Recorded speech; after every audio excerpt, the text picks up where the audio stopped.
Jump right into the lore. Yeah, let's jump right in. Go ahead. Alright, so I get all my lore off of the Fallout wiki. Fallout.fandom.com/wiki. So, we're going to talk about, and I don't know how to say this name. It's the overseer of Vault 13, Jacoren. I'm not sure. I looked up how to say it, and Google Translate was like, huh, and I was like, whoa, that's a little, I don't know if I can say that. So, I'm not even going to try because of my Jacoren. fucking tiny trog brain. But I'm going to probably say Jacoren or Jacoren or something. It's Jacoren is his name.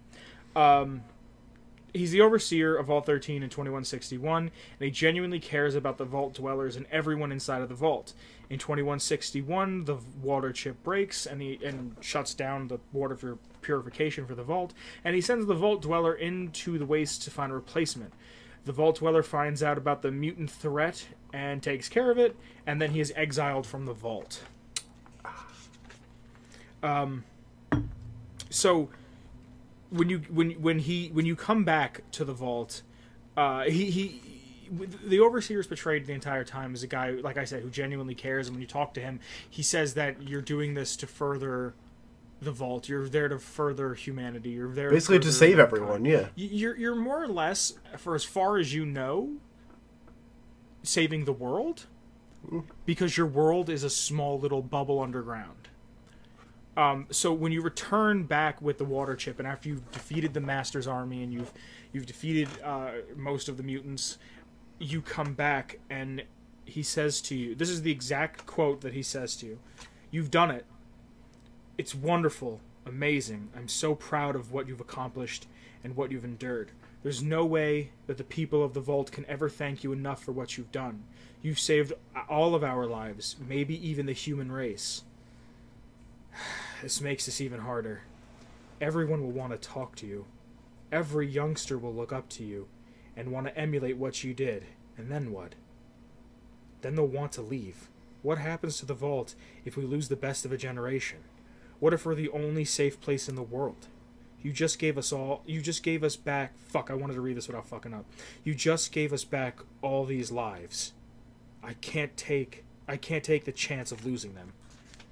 I've made a lot of tough decisions since I took this position, but none of them harder than this one.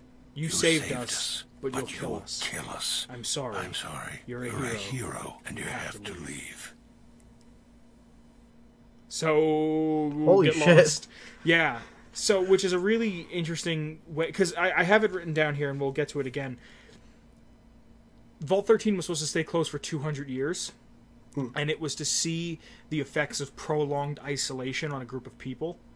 And he was well aware of that. He knew that. I don't see why it would be. It was never explained to the dwellers that, like, oh, hey, you only have, like, you have pretty much a lifetime to be in here. Yeah. It's also 2161. It's 80-something years after the bombs have dropped, so I doubt that he's 100-and-something years old. It was most likely passed down to him from another vault, or the last overseer. He's probably like a second-generation overseer. Or third. Yeah. Oh, it's actually the next part I had in my notes. Huh. Yeah, so it kind of... I never really thought of it as like, hey, we need to save these people, but also, like... their ignorance is bliss, like in this situation.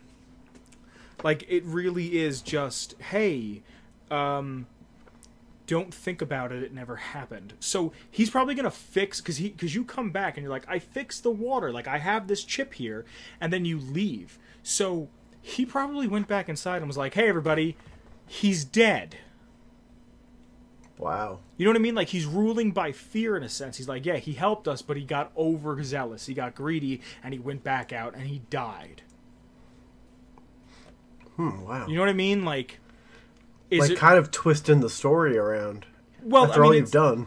I don't think it's ever, like, said, like, oh, hey, this is what he said. But even though he didn't want people to leave the vault, people wound up leaving the vault. And I'm pretty sure, because we did the lore on Arroyo, I'm pretty sure people left 13, found the Vault Dweller, and helped him start Arroyo. So, like, even sheltering the people then didn't really take. They were fucked as soon as he came back the second time. Because it was like, he left and came back. He survived. Even if you went back and were like, hey, they went out there and they're dead. It's like, yeah, but he came back that one time, so it's possible.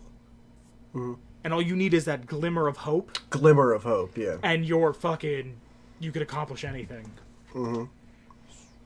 If the Vault Dweller sides with the Master during the destruction of Vault 13, the Overseer can be... I know you've never seen this, so I wanted to bring this up. Yeah, I've never seen this. The Overseer can be seen attempting to hold off the invading mutants with a minigun-equipped Overseer's chair before being brutally beaten to death by 2 super mutants. Jesus. He had a chair that had guns on it. Is there, like, an image of that on the wiki? Yeah. I'll put it on the thing. I might even just put the whole cutscene of him fucking... Oh, is it the thing that looks like a little tiny spaceship? Yeah, are you looking at it now? Yeah, I'm on the wiki page now. Holy nuts. Shit. That's so cool. If you kill Jacoren at the end of the... You know what? I feel bad that, like, I don't know how to pronounce this, but at least I'm not fucking pronouncing... I'm not pronouncing it, like, fucking totally off. Yeah, you're not, like, adding letters or... Yeah. I'm not pronouncing Myron Mirnon. So if you kill Jacoren at the end of the game, his death animation is exceedingly brutal, and I will put the GIF of it on screen. Fucking his entire like half is blown off, and he's like, "Oh, let me try to crawl towards safety." Yeah, you just Boone's wife that dude. Oh yeah. Holy shit. He's actually one of the only NPCs in the franchise, up until fucking Bethesda bought it, that he's an NPC that is not killable. So, I mean, you can kill him at the end of the game, but the game ends right there. Yeah. So, like... It's like, oh well. Yeah.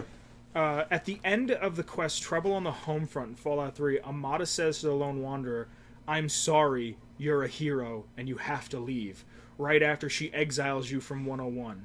That's a nice callback. Yeah, but this is only if you kill the Overseer.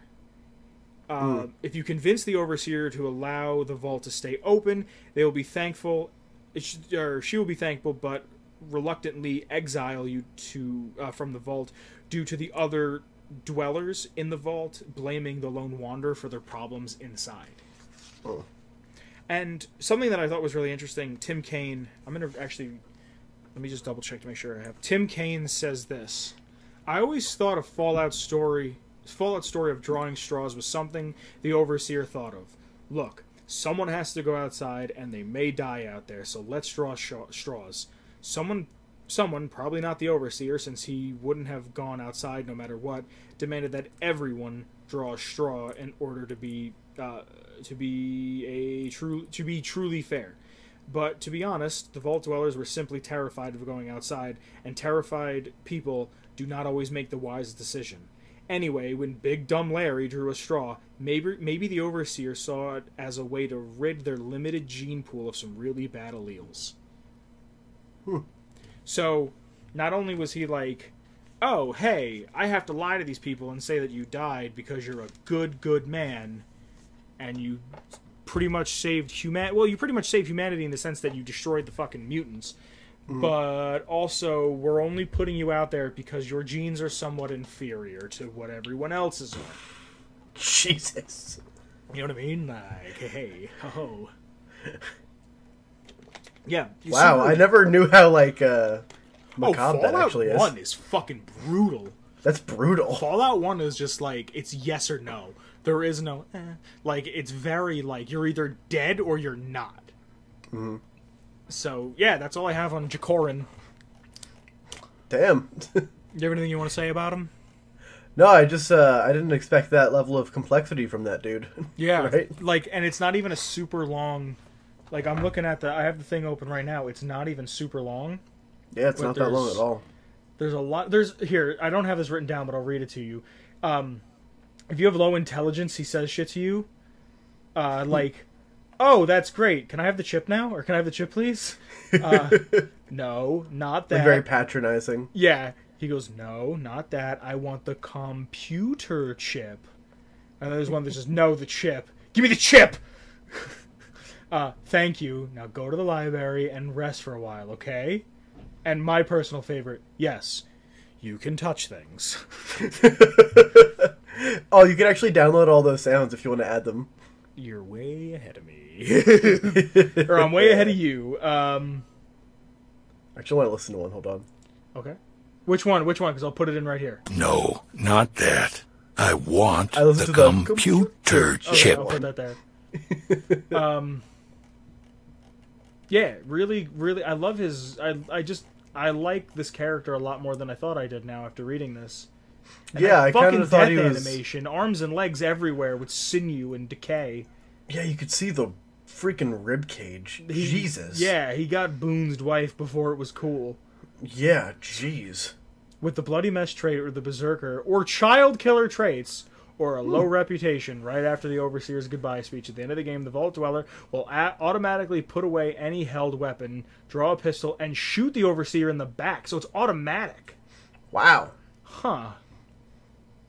Cool. Cool. Final thoughts, my friend. Final thoughts. Definitely a cooler character than I thought. Originally, I thought it was just like, hey, here's the start of the game. Now get lost, and there wasn't much depth to it. Yeah. But definitely some more to it, and the animation is so metal. I just can't stop watching it. Yeah. Holy shit. No, that's all I have. So, all right. I gotta...